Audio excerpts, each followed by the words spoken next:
శివ అంటే మంగళం, భద్రం, శోభనం, కళ్యాణం, క్షేమం అంతా మీకు మంగళప్రదమైనటువంటివి కటాక్షించగలిగినటువంటి శక్తి స్వరూపమునకు శివ అని పేరు.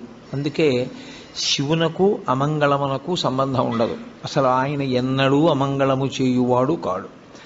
ఎప్పుడూ మంగళం చేసేవాడెవరో, ఎప్పుడూ భద్రాన్ని చేకూర్చేవాడెవరో, ఎవరి అనుగ్రహం చేత శుభ పరంపర మనకి కలుగుతుందో అటువంటి మహానుభావుణ్ణి శివ అని సంకేతిస్తాం.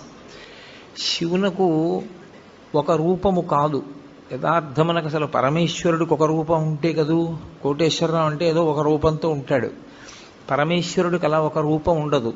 ఆయన చేసినటువంటి చేష్టితముల వలన భక్తులను అనుగ్రహించాలనేటటువంటి ఆయన యొక్క కారుణ్య తీవ్రత వలన ఆయన అనేక రూపములను